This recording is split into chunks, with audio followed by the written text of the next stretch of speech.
नमस्कार, मी प्राजक्ता तांडेल. न्यूज 18 लोकमत विशेष मध्ये आपलं सगळ्यांचं स्वागत. दिवसभरातल्या महत्त्वाच्या बातम्या आणि त्यामागे घडणाऱ्या प्रत्येक घडामोडी सविस्तर पाहणार आहोत. सुरुवात करूयात हेडलाईन्सने. हेडलाईन्स प्रायोजक पुष्कराज नाचणी सत्व, प्रत्येक आईचा विश्वास. लालबागच्या राजाचं पहिलं दर्शन, आवडत्या बाप्पाचं दर्शन झाल्यानं भाविकांमध्ये प्रचंड उत्साह.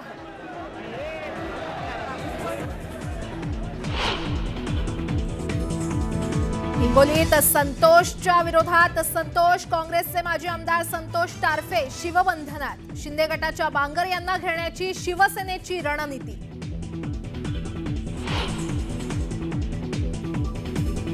नगरमध्ये सुजय विखे विरुद्ध निलेश लंके संघर्ष शिगेला. पारनेरमध्ये एकही वाळूचा डंप चालू देणार नाही. सुजय विखेंचा नाव न घेता निलेश लंकेंना इशारा. महाविकास आघाडीने एकत्र निवडणूक लढावी, मात्र सत्तेची जबाबदारी मी घेणार नाही. शरद पवारांचं मोठं वक्तव्य.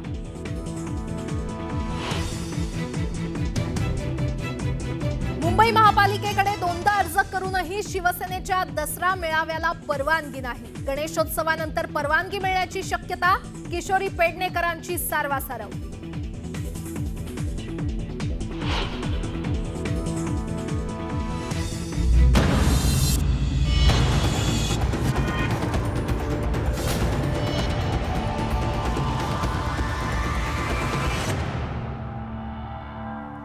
पवार कुटुंबीय विरुद्ध ईडी हा संघर्ष पुन्हा रंगण्याची चिन्ह आहेत. कारण आमदार रोहित पवार कधी काळी संचालक असलेल्या ग्रीन एकर या कंपनीची ईडी कडून चौकशी सुरू करण्यात आली आहे. मात्र रोहित पवार यांना नोटीस आली नसल्याची माहिती खासदार सुप्रिया सुळे यांनी दिली आहे.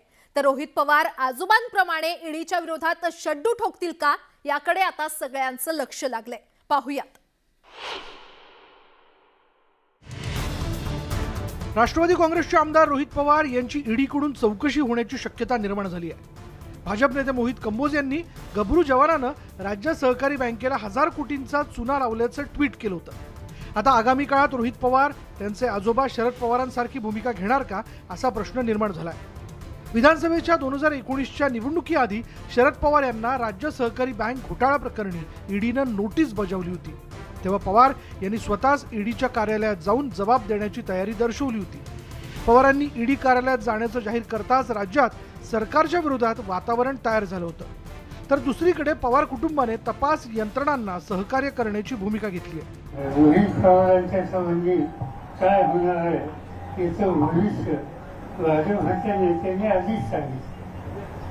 चौकशी नाही, काही नाही, पण त्याच्या आधी आता असं होणार आहे या प्रकारचं अधिकृत माहिती कुठल्याच्या मिळालं असं दाखवून भाष्य करणारा एक वर्ग महाराष्ट्रात झालेला आहे. लोक त्याच्या संबंधी योग्य विचार करतात. माझं रोहितशीही बोलणं झालं. तो मला म्हणाला की तो मीडियाशीही बोललेला आहे आणि जर त्याला काय अजून तर नोटीस आलेली नाही, पण जर कुठूनही कुणालाही आमच्या फॅमिलीत नोटीस आली तर आमची नेहमी सहकार्याची भूमिकाच राहिली आहे. मला खरं तर ज्युडिशियरीवर प्रचंड विश्वास आहे, त्यामुळे आम्हाला काही लपवायची काही गरज नाही. तपास यंत्रणांना वेळोवेळी सहकार्य केल्याची आठवण आमदार रोहित पवार यांनी करून दिली. काय ती बातमी आहे, काय कागद आहे, हे मी काय त्या ठिकाणी बघितलेलं नाहीत. ते मला बघावे लागतील आणि बघितल्यानंतर नक्कीच लवकर त्या बाबतीत मी बोलेल. आणि जे काही लोक असतील, जे कोणी त्याच्यामध्ये मला बोलावतील, जे काही यंत्रणा त्या ठिकाणी असेल, आधीही सहकार्य केलेलं आहे. रोहित पवार आणि ग्रीन एकर यांच्यात काय संबंध आहेत ते जाणून घेऊयात. 2006 ते 2012 पर्यंत रोहित पवार ग्रीन एकर कंपनीचे संचालक होते. रोहित यांच्याबरोबर आणखीन 4 जण कंपनीचे सदस्य होते. इतर 4 सदस्य हे राकेश वाधवान यांच्या कंपनीतही पार्टनर होते. HDILचे मालक वाधवान सध्या तुरुंगात आहेत. रोहित पवार कंपनीतून बाहेर पडताच 4ही सदस्य बाहेर पडले होते. ग्रीन एकर कंपनीत मनी लॉन्ड्रिंग झाल्याचा ईडीला संशय. आता ईडीच्या तपासात काय निष्पन्न होतं त्यावर पुढील कारवाई आणि राजकीय संघर्षाची दिशा अवलंबून असणार आहे. Bureau report, news 18 Lokmat.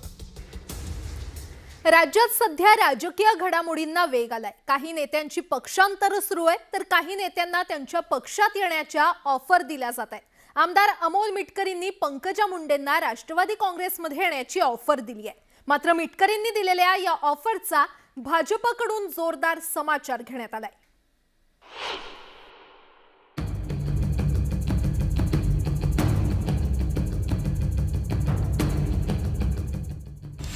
माजी मंत्री आणि भाजप नेत्या पंकजा मुंडे या राज्यातल्या जनाधार असलेल्या नेत्या असल्यानं राष्ट्रवादी काँग्रेसनं ऑफर दिली आहे। पंकजा मुंडे सध्या विधानसभा किंवा विधान परिषदेत नाहीत, मात्र त्यांना मानणारा मतदार हा बीड जिल्ह्यासह इतर जिल्ह्यातही पाहायला मिळतो।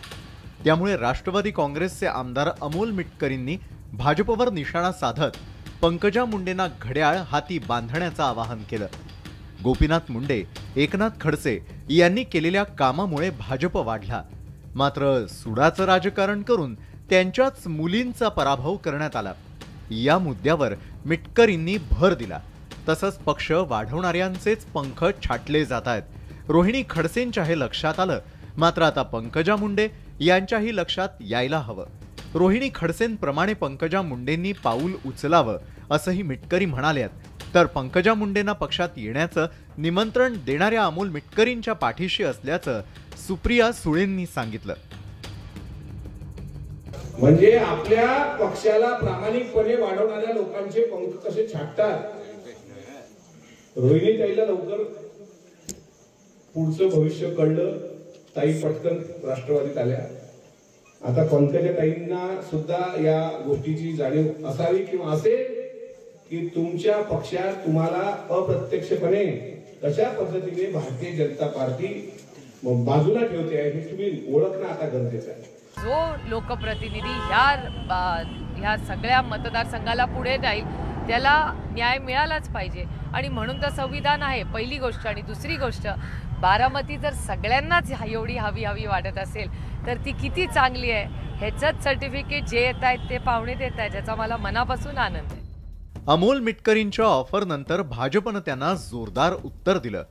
पंकजा मुंडे रक्तानं भाजपच्या आहेत, त्या राष्ट्रीय नेत्या आहेत, याकडे प्रदेशाध्यक्ष चंद्रशेखर बावनकुळेंनी लक्ष वेधलं। अमोल मिटकरीची एवढी उंची आहे का असं बोलण्याची एक तर पहिले तपासून बघावं लागेल। दुसरं, पंकजाताई मुंडे या ब्लडनी भारतीय जनता पार्टीच्या कार्यकर्त्या, रक्तात कमळ त्यांच्या भूमिकेमध्ये आहे, आणि त्या कधीही भारतीय जनता पार्टीचा विचारही करू शकत नाही। त्या राष्ट्रीय नेत्या आहेत आणि मध्य प्रदेशच्या त्या सहप्रभारी आहेत। पंकजा मुंडे राष्ट्रवादीची ऑफर स्वीकारणार की नाही हे अजून स्पष्ट होऊ शकलेलं नाही। मात्र राज्यात आता पालिका निवडणुकांपाठोपाठ झेडपीच्या निवडणुका होणार आहेत, त्यामुळे अनेक नेत्यांची पक्षांतर मतदारांना पाहायला मिळतील हे नक्की। Bureau report, news 18 Lokmat. राज्यात सत्तांतर झाल्यानंतर अनेक जिल्ह्यांमध्ये राजकीय संघर्ष सुरू झालाय। नगर जिल्ह्यात खासदार सुजय विखे पाटील विरुद्ध आमदार निलेश लंके यांच्यातल्या संघर्षाला आता नवी धार आली आहे। निलेश लंकेंना जोरदार आव्हान देण्यासाठी विखे पाटलांनी मोहीम हाती घेतली आहे। पारनेरमधून एकही वाळूचा डंपर जाऊ देणार नाही असा इशाराच सुजय विखेंनी दिलाय। पाहूयात। नगरमध्ये विखे विरुद्ध लंके सामना। सुजय विखेंची लंकेंचं नाव न घेता टीका। पारनेर वाळू तस्कर मुक्त करण्याचा निर्धार। अहमदनगर जिल्ह्यात खासदार सुजय विखे विरुद्ध राष्ट्रवादी काँग्रेसचे आमदार निलेश लंके असा नवा संघर्ष पेटलाय। गेल्या 2.5 वर्षात पारनेर मतदारसंघात दबदबा निर्माण करणाऱ्या निलेश लंकेंविरोधात आता सुजय विखेंनी आघाडी उघडली आहे। पुढच्या महिन्यात पारनेरमधून एकही वाळूचा डंपर जाऊ देणार नाही असा इशाराच सुजय विखेंनी दिलाय। जोपर्यंत राधाकृष्ण विखे पाटील महसूल मंत्री आहे, 1 महिन्यामध्ये एकही अनधिकृत वाळूचं डंपर या ठिकाणावर जाणार नाही हे पालना तालुक्याला मुद्दा सांगतो। आम्हाला नको ते कार्यकर्ते वाळू तस्करी करतात, आम्हाला नको ते गुंड त्यांच्यामुळे समाजाला धोका आहे, आम्हाला नको ते घाणीतून पैसे ते राजकारणामध्ये वापरले जातात। धाडी टाकून सुरू असलेल्या वसुलीकडेही सुजय विखेंनी लक्ष वेधलं। काही लोकांना मुख्यमंत्री झाल्यासारखं वाटतंय असा टोलाही विखेंनी लंकेंना लगावला। काळ येतो जातो, लोक मंत्री होतात जातात, पण काही लोकांना कमी कालावधीमध्ये आपण महाराष्ट्राचे मुख्यमंत्री झाल्यासारखा भास झाला त्याला आपण काही करू शकत नाही। लोकसभा निवडणुकीत सुजय विखेंना निलेश लंकेंनी मदत केली नव्हती। राज्यात सत्ता असल्यानं निलेश लंकेंनी प्रशासकीय पातळीवरही स्वतःचा वचक निर्माण केला। महाविकास आघाडी सरकार सत्तेतून पायउतार झाल्यानंतर आता लंकेंचा प्रभाव राहू नये याची काळजी विखे पाटील घेत आहेत। शिवाय पारनेर बाहेरही प्रभाव वाढू नये याची दक्षता विखे पितापुत्रांना घ्यावी लागणार आहे। सत्तेत असताना लंकेंनी विखेंच्या वाटेत जमेल तिथं आडवं येण्याचा प्रयत्न केला होता। त्यामुळेच लंकेंचा राजकीय हिशोब चुकता करण्यासाठी सुजय विखे आता पुढे सरसावले। साहेबराव कोकणेसह bureau report, news 18 Lokmat, Ahmednagar. शिवसेनेचा अभेद्य गड असलेल्या हिंगोलीतील विद्यमान आमदार संतोष बांगर हे शिंदे गटात गेल्यामुळे त्यांच्या तोडीस तोड उमेदवाराच्या शोधात उद्धव ठाकरे होते। काँग्रेसचे माजी आमदार संतोष टारफे यांच्या रूपानं बांगर यांच्या समोर तगडा नेता मिळाल्याचा दावा शिवसेनेकडून केला जातोय। पाहुयात हिंगोलीतल्या व्यूहनीतीचा हा खास रिपोर्ट। आमदार बांगरांना टक्कर देण्यासाठी नवी खेळी। हिंगोलीचे माजी काँग्रेस आमदार शिवबंधनात, संतोष टारफे शिवबंधनात। राजकीय वर्तुळात खळबळ, शिंदे गटाची डोकेदुखी वाढणार।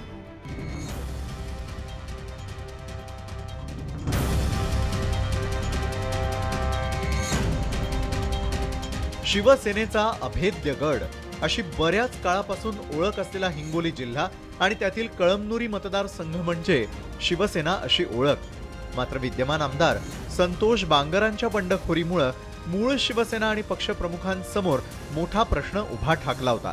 बांगरांच्या तोडीस तोड नेत्याच्या शोधात पक्षप्रमुख होते। आता मात्र संतोष बांगरांच्या विरोधात संतोष टारफेंच्या रूपानं त्यांनी पर्याय उभा करत काँग्रेसलाही मोठा धक्का दिलाय। गेल्या विधानसभेत तिसऱ्या स्थानावर राहिलेले काँग्रेसचे उमेदवार संतोष टारफेंनी आज शिवसेनेमध्ये प्रवेश करत हाती शिवबंधन बांधून घेतलं, तर दुसऱ्या क्रमांकावर असलेले वंचित बहुजन आघाडीचे उमेदवार अजित मगरही शिवबंधनात अडकल्यामुळे शिवसेनेला चांगलं बळ मिळण्याची राजकीय शक्यता वर्तवली जाते। तर उद्धव ठाकरेंनी शिवसेनेत प्रवेशासाठी रांगा लागल्याचं अधोरेखित केलंय। सत्ताधारी पक्षाकडे पक्ष प्रवेशासाठी रांग लागते, पण आज प्रथमच महाराष्ट्रामध्ये एक वेगळं चित्र दिसतंय की गद्दारीनंतर महाराष्ट्राची माती ही मर्दाना जन्म देते, गद्दारांना जन्म देत नाही याची प्रचिती दाखवणारी सगळी मंडळी शिवसेनेमध्ये येत आहेत। शिंदे गटातील आमदार संतोष बांगरांच्या कळमनुरी विधानसभा मतदारसंघातील 2 प्रतिस्पर्धी मूळ शिवसेनेत प्रवेश करते झाल्यानं आता राजकीय वर्तुळात एकच खळबळ उडाली आहे। संतोष टारफेंची काँग्रेसमध्ये घुसमट होत होती आणि त्यांची कोंडी होत असल्याची तक्रार करूनही पक्षश्रेष्ठींनी त्यांची दखल घेतली नव्हती। त्यामुळे अखेर त्यांनी शिवसेनेत प्रवेशाचा निर्णय घेतला। तर तिकडे येणाऱ्या स्थानिक स्वराज्य संस्थांच्या निवडणुकीनंतर आम्ही रिझल्ट देऊ असा दावा आमदार संतोष बांगरांनी नुकताच परभणीत केला होता। संतोष टारफेंच्या शिवसेना प्रवेशामुळे कळमनुरीमध्ये आता संतोष विरुद्ध संतोष अशी लढत पुन्हा पाहायला मिळते। त्यांच्या जोडीला वंचितच्या अजित मगरांनी देखील शिवसेनेत प्रवेश केल्यामुळे विद्यमान आमदार संतोष बांगर आणि शिंदे गटाच्या डोकेदुखीत वाढ होणार आहे एवढं मात्र नक्की।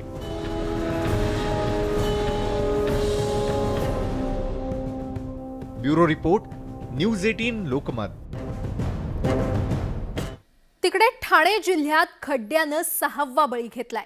तिवा आगासन रोडवर खड्डे चुकवताना दुचाकी चालक तोल जाऊन थेट ट्रकच्या टायर खाली सापडला। त्यानंतर नागरिकांचा संताप अनावर झाला, तर राजकीय पक्षांनी आंदोलनाच्या माध्यमातून प्रशासनाला धारेवर धरलंय।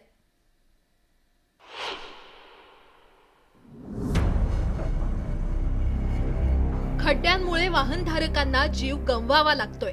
या दृश्यात खड्डे चुकवत असताना तोल गेल्यानं गणेश पाले हा तरुण खाली पडला आणि त्यावेळी समोरून येणाऱ्या ट्रकच्या खाली सापडून त्याचा मृत्यू झाला। खड्ड्यांनीच त्याचा घात केला। ठाणे महापालिकेच्या कामाचा पर्दाफाशच या निमित्तानं झालाय।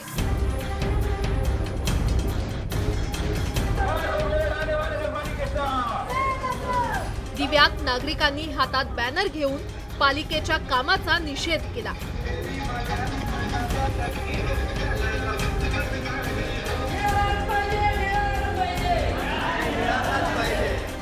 तर मनसेनं दिवा प्रभाग समिती कार्यालयातील अधिकाऱ्यांच्या केबिन बाहेर ठिय्या आंदोलन केलं। काल असं झालं की तिथे अचानक एका मुलाचा अंत झाला, त्यानंतर आज सकाळी तिथे ते रस्ता डागडुजी सुरू झाली। मग जर हेच 1 महिना 2 महिने आधी जर केलं असतं तर आज अपघाती त्या मुलाचा मृत्यू झाला नसता। मनसेच्या कार्यकर्त्यांनी पालिकेचे नगर अभियंता प्रशांत सोनाग्रा यांना जाब विचारला, मात्र धक्कादायक बाब म्हणजे दिव्यात खड्ड्यांमुळे तरुणाचा मृत्यू झाला हेच त्यांना माहीत नव्हतं। त्यामुळे मनसेचे कार्यकर्ते नगर अभियंत्यावर संतापले, तर कामाकडे दुर्लक्ष करणाऱ्यांवर कारवाई होईल असं माजी महापौरांनी सांगितलं। दिव्यामध्ये त्या ठिकाणी एका रस्त्याचं काम सुरू होतं, मी सुद्धा माहिती घेतली। त्या ठिकाणी काही स्थानिक प्रश्न, काही शेतकऱ्यांनी त्या रस्त्याचं काम अडवलेलं आहे। आमचे त्या ठिकाणचे स्थानिक नगरसेवक रमाकांत मडवी आणि सर्व मंडळी सातत्याने पाठपुरावा करत आहेत। गेल्या आठवड्यात सुद्धा ते खड्डे भरण्याचं काम केलं। गेल्या 6 महिन्यात ठाणे महापालिका हद्दीतील खड्डे बुजवण्यासाठी तब्बल 1500 कोटी रुपये खर्च करण्यात आले, तर 183 कोटी रुपये पुन्हा खड्डे बुजवण्याकरता दिले गेले। रस्त्यांवर खड्डेच नाहीत असा दावा अधिकारी करतायत, मात्र कॅमेऱ्यासमोर बोलण्यास ते नकार देतायत। एकंदरीतच रस्त्याचं काम करणाऱ्या ठेकेदारावर कारवाई होईलही, मात्र ठेकेदार आणि प्रशासनामुळे गणेश पालेला आपला जीव गमवावा लागला। याची प्रशासनाला थोडी तरी लाज वाटेल का? अजित मांढरे, न्यूज 18 लोकमत, ठाणे।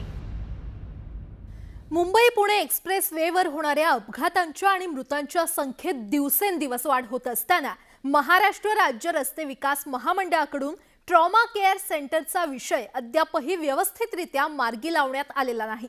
त्यातच आजपर्यंत एक्सप्रेस वेवर अनेकांना आपले जीव गमवावे लागलेत। रस्ते विकास महामंडळाच्या वतीनं मार्ग सुरक्षित करण्याचं काम युद्धस्तरावर सुरू आहे। पाहूयात त्या संदर्भातला एक खास रिपोर्ट।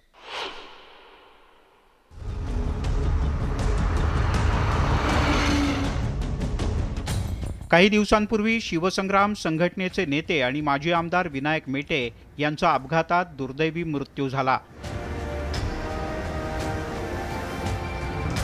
अपघातानंतर सुमारे तासभर त्यांना तातडीची वैद्यकीय मदत सुद्धा मिळाली नाही असाही आरोप झाला। या पार्श्वभूमीवर एक्सप्रेस हायवेवरील अपघात आणि त्यात होणाऱ्या मृत्यूचा प्रश्न पुन्हा एकदा ऐरणीवर आलाय।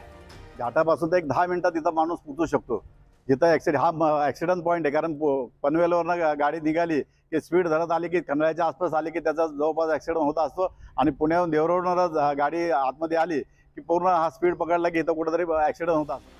सध्या बोरघाटात एक्सप्रेसवेवर रुंदीकरण आणि दुरुस्तीसह मिसिंग लिंक प्रकल्पाचं काम युद्धपातळीवर सुरू आहे। एक्सप्रेसवेवर अपघात झाला तर जखमींना चिंचवडला किंवा थेट कळंबोलीला न्यावं लागतं, त्यामुळे त्यांना गोल्डन आवर्समध्ये वैद्यकीय उपचार मिळण्यावर मर्यादा येतात।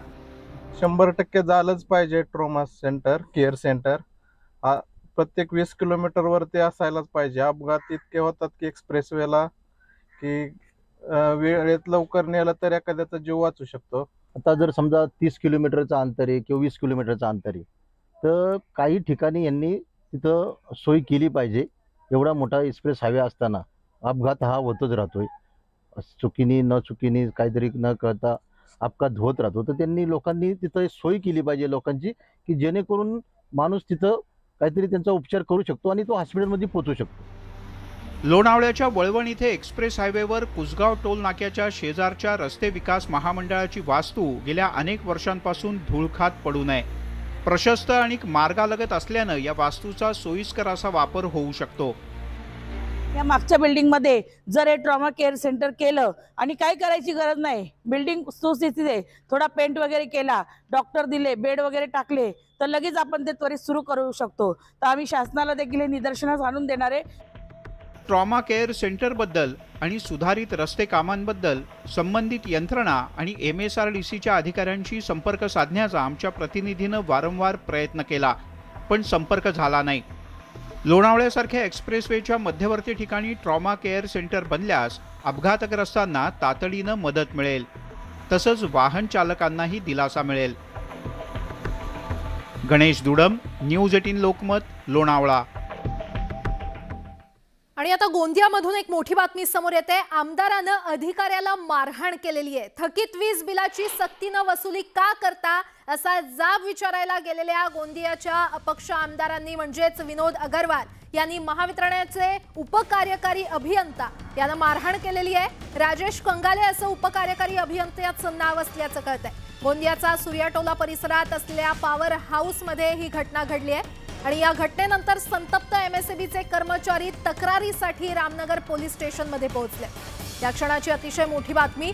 सूर्याटोला परिसरात ही घटना घडलेली आहे. गोंदियातल्या आमदारानं या उपकार्यकारी अभियंत्याला मारहाण केली असल्याचं पाहायला मिळतंय. या क्षणाची ही मोठी बातमी आपण पाहतोय. अधिक माहिती देत आहेत आमचे प्रतिनिधी रवी सपाटे आपल्यासोबत जोडले गेलेले आहेत. रवी, नेमका काय प्रकार घडलाय, काय सविस्तर तपशील? प्राजक्ता, अपक्ष आमदार हे आज सायंकाळी पॉवर हाऊस हा इथे अतिरिक्त बिल तुम्ही वसुली करत आहात आणि सक्ती करून का बरं करता हे विचारपूस करण्याकरिता गेले होते.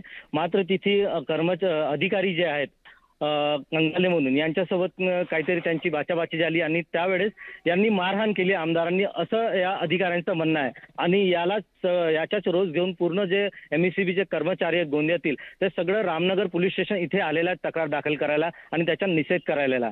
या अगोदरही विनोद अग्रवाल जे अपक्ष आमदार आहेत या अगोदरही धान केंद्रावर जाऊन एका शासकीय कर्मचाऱ्यांना मारहाण केली. हा दुसरा प्रकार आहे जे अपक्ष आमदार यांनी हे केलेला आहे कर्मचाऱ्यांना मारण्याचा. बरं रवी, मात्र या आमदारांकडून काही स्पष्टीकरण देण्यात आलेलं आहे का? आता सध्या त्यांचे कार्यकर्ताही मोठ्या संख्येने इथे उपस्थित झालेले आहेत रामनगर पोलीस स्टेशनमध्ये आणि सध्या आमदारही येणार म्हणून अशी माहिती मिळालेली आहे इथे. बरं रवी, अधिकही माहिती तुमच्याकडून घेत राहू. तुर्तास धन्यवाद या सविस्तर माहितीसाठी. तर आपण पाहतोय लोकप्रतिनिधीनंच या अभियंत्याला मारहाण केली असल्याचं आपल्याला पाहायला मिळतंय. अपक्ष आमदारांनी अभियंत्याला मारहाण केली आहे. गोंदियामध्ये ही घटना घडली आहे. नमस्कार, मी प्राजक्ता तांडेल. न्यूज 18 लोकमत विशेष मध्ये आपलं सगळ्यांचं स्वागत. शिंदे गटातील 16 आमदारांच्या अपात्रतेचं प्रकरण सुप्रीम कोर्टात असताना शिंदे गटाचे आमदार भरत गोगावले यांनी एक धक्कादायक विधान केलंय. या प्रकरणाची सुनावणी आणखी 4 ते 5 वर्ष लांबणार असल्याचा दावा गोगावले यांनी केलेला आहे. त्यामुळे आता एकच खळबळ उडाली आहे. पाहूयात. सत्ता संघर्षाची सुनावणी आणखी लांबणार, भरत गोगावलेंचं धक्कादायक विधान. गोगावलेंच्या विधानामुळे एकच खळबळ.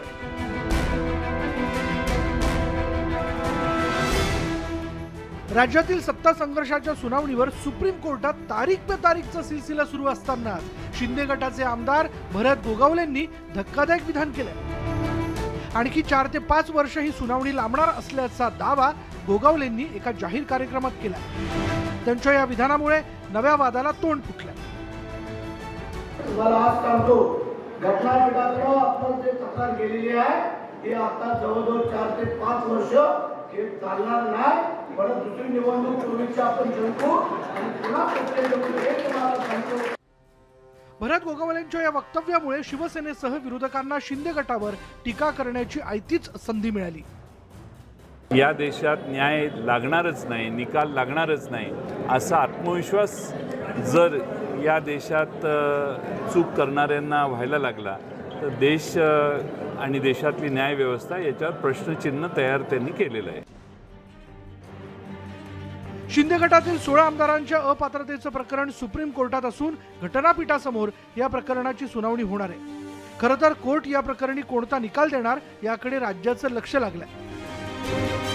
कारण कोर्टाच्या निकालावर राज्यातील शिंदे सरकारचं भवितव्य अवलंबून आहे.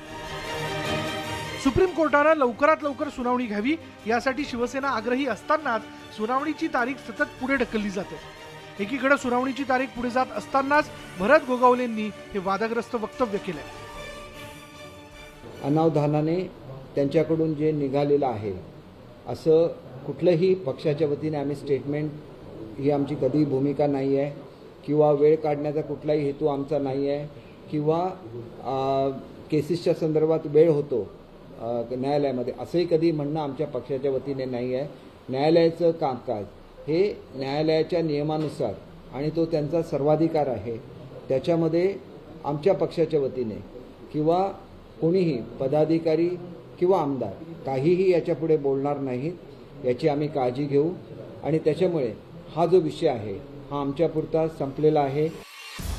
भरत गोगावलेंची चूक लक्षात आल्यानंतर आता शिंदे गटाकडून सारवासारव करण्याचा प्रयत्न केला जातोय। मात्र त्यांच्या या वक्तव्यामुळे शिंदे गटाला बॅकफूटवर जाण्याची वेळ आली आहे। मात्र गोगावलेंच्या वक्तव्याचे राजकीय वर्तुळात अनेक अर्थ काढले जात आहेत। Bureau report, news 18 Lokmat. आगामी महापालिका निवडणुकांच्या तोंडावर सत्तेचं ठाणे कुणाचं याची रणधुमाळी आत्ताच सुरू झाली आहे आणि याचं कारण म्हणजे एकनाथ शिंदे, उद्धव ठाकरे आणि खुद्द शरद पवार यांनी आता ठाण्याच्या राजकारणात उडी घेतली आहे। त्यामुळे ठाण्याचा गड जिंकण्यासाठी होणारी निवडणूक रंगणार इतकं मात्र नक्की।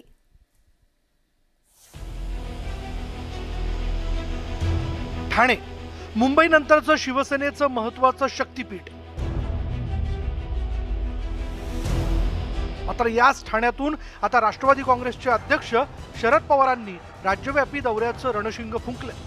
त्यामुळे गेली 35 वर्ष ज्या ठाण्यात शिवसेनेची मक्तेदारी आहे त्याच मुख्यमंत्री एकनाथ शिंदे यांच्या ठाण्यामध्ये शरद पवारांनी फिल्डिंग लावली।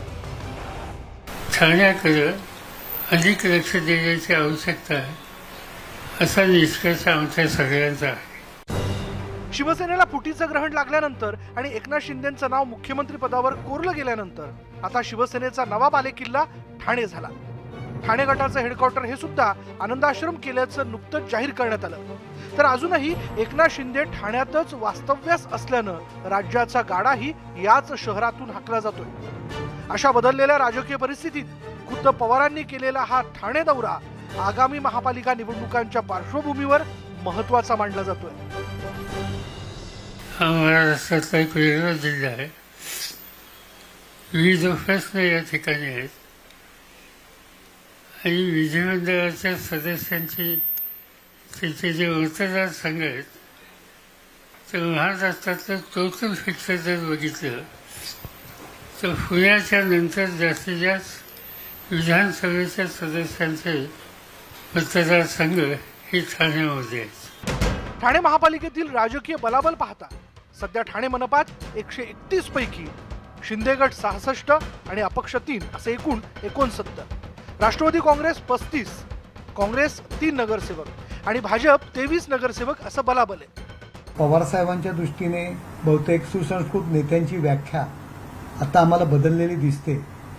कुख्यात गुंड दाऊद इब्राहिम याच्याशी घनिष्ठ संबंध ठेवणे, त्याच्या आरोपाखाली जेलमध्ये जाणे हे कदाचित त्यांच्यामध्ये सुसंस्कृतपणाचे लक्षण असेल। बलाबल पाहता सध्या तरी ठाण्यात शिवसेनेनंतर पवारांच्या राष्ट्रवादीची पावर दिसते, तर शिवसेनेच्या फुटीनंतर ठाण्यातील खासदार राजन विचारे हे एकमेव उद्धव ठाकरेंसोबत उरलेत। एकीकडे शरद पवारांनी ठाणे दौऱ्याचं रणशिंग फुंकलेलं असतानाच दुसरीकडे उद्धव ठाकरेही गणेश उत्सवानंतर राज्य दौऱ्यावर निघणार आहेत आणि या महाप्रबोधन रॅलीची सुरुवात करण्यासाठी त्यांनीही ठाण्याचीच निवड केली आहे। त्यामुळे स्वतः मुख्यमंत्री एकनाथ शिंदे, उद्धव ठाकरे आणि शरद पवार हे तिघेही ठाण्याच्या मैदानात उतरल्यानं महापालिका निवडणुकीत ठाण्यातलं राजकारण हाय व्होल्टेज दिसून येतंय। अजित मांढरेसह यामिनी दळवी, न्यूज 18 लोकमत, मुंबई। दरवर्षी शिवसेना आणि शिवतीर्थावर पार पडणारा दसरा मेळावा हे जणू ठरलेलं समीकरण। मात्र मूळ शिवसेनेमध्ये बंड करून शिंदे गट वेगळा झाल्यानं यंदाचा दसरा मेळावा कोण घेणार यावरून चर्चा रंगतायत। शिवाय मूळ शिवसेनेकडून 2 वेळा बीएमसी कडे पत्र पाठवून देखील अद्याप त्यांना परवानगीचा ग्रीन सिग्नल मिळालेला नाही। मात्र शिवसेना पक्षप्रमुख हे शिवतीर्थावर यंदाचा दसरा मेळावा घेण्यावर ठाम आहेत। पाहुयात त्याविषयीचा हा रिपोर्ट। शिवसेनेचा दसरा मेळावा संकटात. 2 पत्र पाठवूनही अद्याप परवानगी नाही. यंदाचा दसरा मेळावा कोण आयोजित करणार? मूळ शिवसेना की शिंदे गट? राजकीय वर्तुळात उत्सुकता शिगेला. दरवर्षीप्रमाणे यंदाही शिवाजी पार्कवर दसरा मेळावा घेण्यासाठी शिवसेनेनं मुंबई महापालिकेकडे परवानगी मागितली आहे. मात्र शिवसेनेमध्ये 2 गट पडल्यामुळे दसरा मेळावा कोण घेणार याबद्दल संभ्रम निर्माण झालाय. मूळ शिवसेनेकडून 2 वेळा अर्ज करून देखील अद्याप शिवतीर्थावर परवानगी मिळालेली नाही. मुंबई पालिकेनं शिवसेनेला परवानगी देण्याचा निर्णय राखून ठेवला असल्याचं समजतंय. तर मुख्यमंत्री एकनाथ शिंदेंकडून दसरा मेळावा घेण्याबाबत अद्याप काहीही चर्चा झाली नसल्याचं शिंदे गटाचे प्रवक्ते दीपक केसरकरांनी स्पष्ट केलंय. दसरा मेळावा घ्यावा की घेऊ नये याबाबत कुठलीही चर्चा ही आदरणीय शिंदे साहेबांनी स्वतः केलेली नाही आहे. दसरा मेळावा ही बाळासाहेबांनी सुरू केलेली परंपरा आहे. बाळासाहेबांनी सुरू केलेल्या परंपरा कायम राहिल्या पाहिजेत अशी शिंदे साहेबांची भूमिका आहे. याच्यामधून कुठलाही वाद निर्माण होता कामा नये. तर सोमवारी घेतलेल्या मातोश्रीवरील पत्रकार परिषदेत शिवसेना पक्षप्रमुखांनी ठणकावत शिवसैनिकांनी शिवतीर्थावरती येण्याची तयारी सुरू करावी आणि दरवर्षीप्रमाणे यंदाही विचारांचं सोनं लुटण्यासाठी जमावं असा आदेशच दिलाय.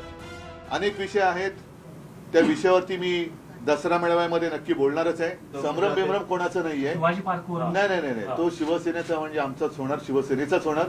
संभ्रम निर्माण करणाऱ्यांनी संभ्रम निर्माण करू द्या, पण शिवसैनिकांनी महाराष्ट्राच्या कानाकोपऱ्यातून दसऱ्याला शिवतीर्थावरती येण्याची तयारी सुरू केलेली आहे. नाही, तो तांत्रिक मांत्रिक भाग काय असेल तो त्यांचं ते बघतील, पण शिवसेनेचा मेळावा हा दसऱ्याला होणार, शिवतीर्थावरतीच होणार. त्यामुळे आता शिवतीर्थावर यंदाचा दसरा मेळावा ठाकरे गट आयोजित करणार की शिंदे गट याची उत्सुकता राजकीय वर्तुळात शिगेला पोहोचली आहे.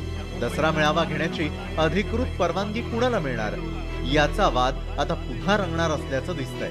त्यामुळे राजकीय वातावरणही चांगलंच तापणार आहे. Bureau report, news 18 Lokmat. मुंबईतील सर्वात श्रीमंत बाप्पा म्हणून प्रसिद्ध असलेल्या जीएसपी गणेशाचं आज मुखदर्शन होतंय. बाप्पाच्या मूर्तीवर 66 किलोंपेक्षा जास्त सोनं, 290 किलोंपेक्षा जास्त सोन्याचा वापर यामध्ये करण्यात आलेला आहे. या बाप्पाचा विराट दर्शन सोहळा आता पार पडतोय. किंग्स सर्कल येथे हे गणेश मंडळ असून मोठ्या प्रमाणात गणेश भक्त या सोहळ्यासाठी आज उपस्थित आहेत. तिकडची थेट दृश्य आपण पाहतोय. जीएसपी गणपतीचं मुखदर्शन झालेलं आहे. मुंबईतील सर्वात श्रीमंत गणपती अशी ख्याती या बाप्पाची आहे. मूर्तीवर 66 किलोपेक्षा जास्त सोनं चढवलेलं आहे. हे दृश्य आपण पाहतोय. मुंबईतील सर्वात श्रीमंत बाप्पा म्हणून प्रसिद्ध असलेला हा बाप्पा जीएसपी गणेशाचं आज मुखदर्शन पार पडतंय. आणि बाप्पाच्या मूर्तीवर 66 किलो सोन्याचे दागिने घालण्यात आलेले आहेत. जीएसबी गणपतीचं मुखदर्शन सध्या सुरू आहे. या बाप्पाचा विराट दर्शन सोहळा आता पार पडतोय. किंग सर्कल इथे हे गणेश मंडळ असून मोठ्या प्रमाणात गणेश भक्त या सोहळ्यासाठी आज उपस्थित आहेत. मुंबईतील सर्वात श्रीमंत बाप्पा अशी या बाप्पाची ख्याती आहे. जीएसबी गणपतीचं हे मुखदर्शन सध्या पार पडतंय. गणेश भक्त देखील मोठ्या प्रमाणात इथे या सोहळ्यासाठी उपस्थित आहेत. किंग सर्कल इथे हे गणेश मंडळ आहे आणि तिकडची ही थेट दृश्य आपण पाहतो.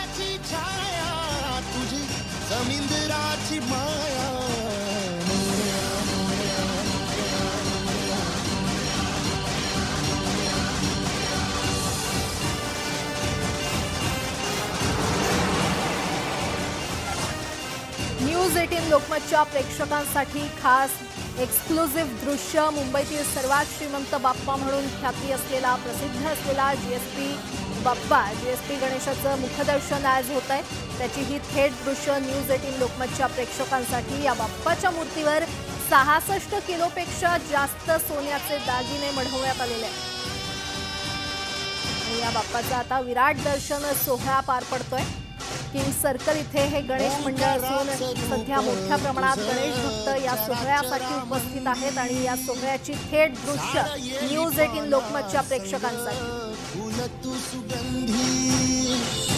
भगताचा पाठीराखा गरिबाचा वाली माझी भक्ती तुझी शक्ती एक रूप झाली देवा दिली हाक उद्धार कराया आबाळाची छाया तुझी समुद्राची माया।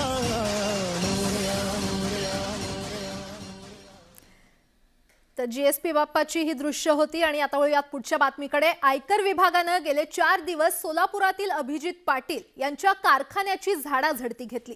एकीकडे पाटील आयकर विभागाच्या टार्गेटवर असतानाच भाजप नेते प्रवीण दरेकर यांनी त्यांची भेट घेतल्यामुळे आता राजकीय चर्चेला उधाण आले।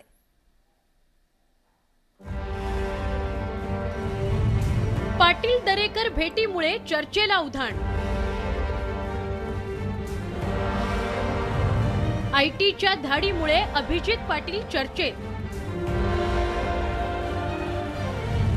अभिजित पाटलांच्या कारखान्यांवर छापासत्र।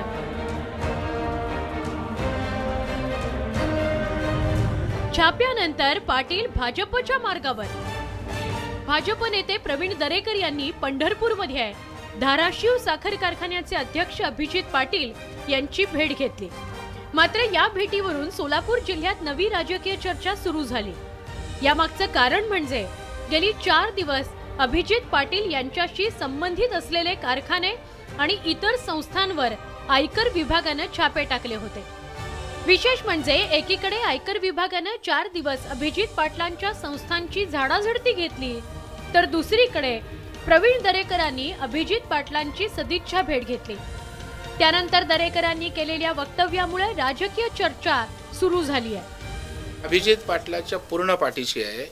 याचं कारण एक उद्योजक जर पुढे येत असेल तर या ठिकाणी आम्ही जेव्हा बोलतो मराठी उद्योजक पुढे आला पाहिजे आणि जेव्हा मराठी उद्योजक आपले धंदे विस्तारतात 4-4 कारखाने यशस्वीपणे चालवत असेल तर पाठबळच दिलं पाहिजे ना। तसं अभिजित पाटीलच्या बाबतीत सुद्धा त्या यंत्रणा त्यांचा रोल करत असतात आणि त्याचे काही त्यात कर नसेल तर डर कशाला। आयकर विभागाच्या या छापासत्रामुळे अभिजित पाटील चर्चेत आले। अलीकडच्या काही वर्षात त्यांनी राज्यात 4 खासगी कारखाने विकत घेतलेत। आयकर विभागाने एकाच वेळी त्यांच्या 4ही कारखान्यावर छापा टाकला। आयकर विभागाच्या छाप्यामागे राजकीय विरोधकांचं षडयंत्र असल्याचा दावा अभिजित पाटलांनी केला होता। तसंच त्यांनी आपल्या भविष्यातील राजकीय वाटचालीविषयी सूचक वक्तव्यही केलं। योग्य वेळी त्यांनी योग्य सगळ्यांना विचार घेऊन माझ्या सोबत असणाऱ्या सर्वांना त्याचा विचार घेऊन तो योग्य निर्णय आम्ही योग्य वेळी घेऊ।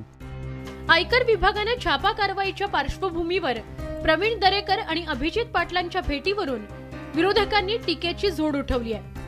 भाजपकडून केंद्रीय तपास यंत्रणांचा गैरवापर केला जातोय असा आरोप विरोधकांकडून पुन्हा करण्यात आला।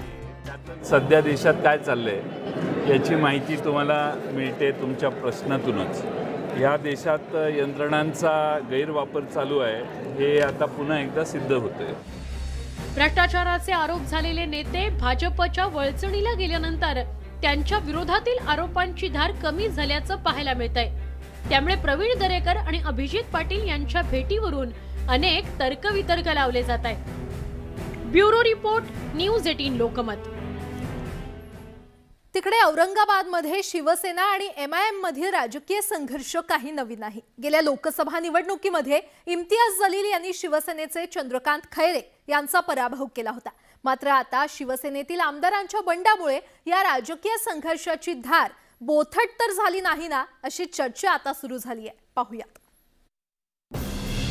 औरंगाबादचे खासदार इम्तियाज जलील आणि शिवसेना नेते चंद्रकांत खैरे यांच्यातील राजकीय विळ्या भोपळ्याचं नातं सर्वश्रुत आहे। मात्र राज्यातील बदललेल्या राजकीय परिस्थितीच्या पार्श्वभूमीवर आता औरंगाबादमधलं राजकारण कूस बदलत चाललंय असं पाहायला मिळतंय। राजकीय आखाड्यात एकमेकांवर तुटून पडणारे चंद्रकांत खैरे आणि इम्तियाज जलील यांच्यातील विरोधाची धार कमी होत असल्याचं चित्र आहे। नुकताच औरंगाबादकरांना याचा प्रत्यय आला। औरंगाबाद पोलीस आयुक्तालयानं गणेशोत्सवापूर्वी समन्वय बैठकीचं आयोजन केलं होतं। या बैठकीत शिवसेनेचे माजी खासदार चंद्रकांत खैरे यांचा आधी सत्कार करण्यात आल्याच्या कारणावरून शिंदे गटाचे आमदार संजय शिरसाट चांगलेच संतापले। त्यावेळी त्यांच्या शेजारच्या खुर्चीवर बसलेले MIMचे खासदार इम्तियाज जलील यांनी शिरसाटांना हाताला धरून रोखलं। इम्तियाज जलील सारखा माणूस आमचा राजकीय शत्रू आहे तो म्हणतो की अरे इतने बड़े नेता आहे हो, तो बैठो तुम बैठो। खरं तर राज्यातील सत्तांतरापूर्वी औरंगजेबाच्या कबरीवरून खैरे आणि जलील यांच्यात जोरदार राजकीय संघर्ष झाला होता। दोन्ही बाजूने एकमेकांना आव्हान प्रति आव्हानं देण्यात आली होती।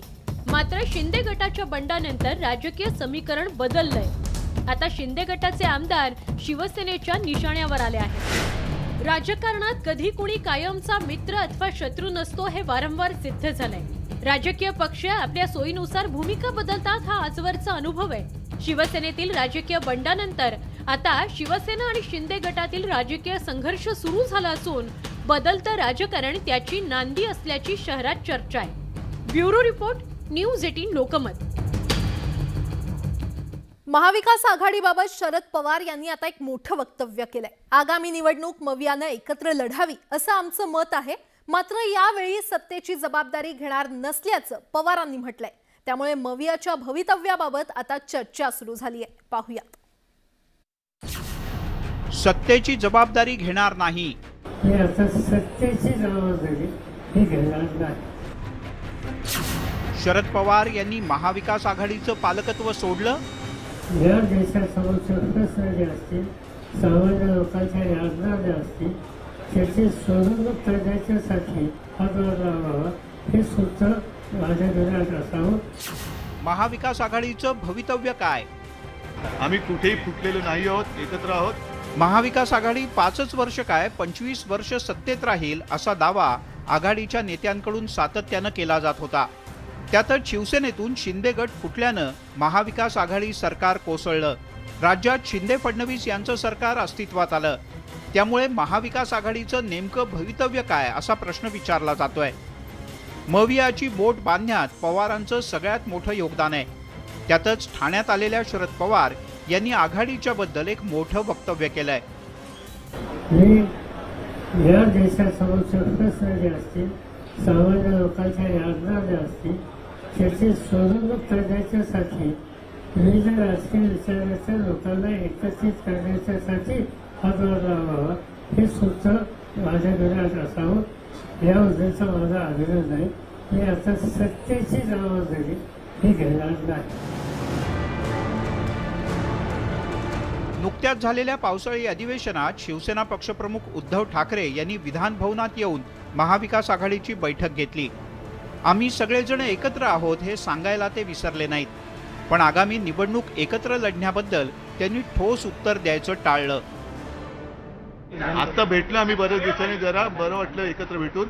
आम्ही कुठेही फुटलेलो नाही आहोत, एकत्र आहोत। त्याच्यामुळे पुढे काय करायचं हे जेव्हा करणार आहोत तेव्हा मी तुम्हाला सांगणार।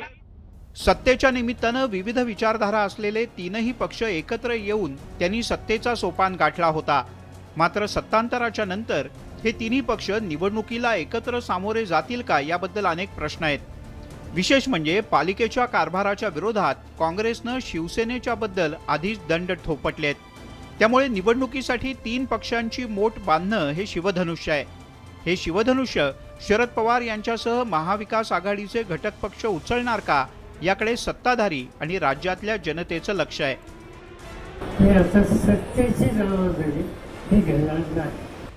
अजित मांढरेसह bureau report, news 18 Lokmat. MD ड्रग्सच्या ओव्हरडोसमुळे सोनाली फोगट यांचा मृत्यू झाला असावा असा पोलिसांना संशय आहे। सोनाली फोगट मृत्यू प्रकरणी पोलिसांकडून वेगाने तपास केला जात असून आरोपींनी 12,000 रुपयांचं ड्रग्ज खरेदी केल्याचं आता उघड झालंय। पाहूयात।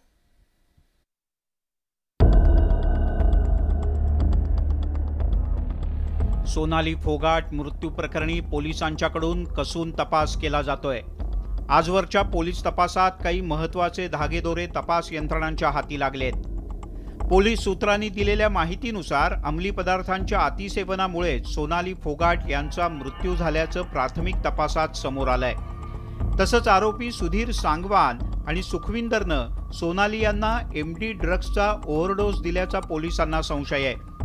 सोनाली फोगाट मुक्कामी असलेल्या गोव्याच्या हॉटेलमधलं CCTV फुटेजही पोलिसांनी जप्त केलंय।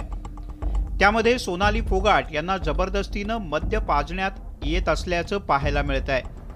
या मद्यात आरोपींनी MD ड्रग्ज मिसळल्याचा पोलिसांना संशय आहे।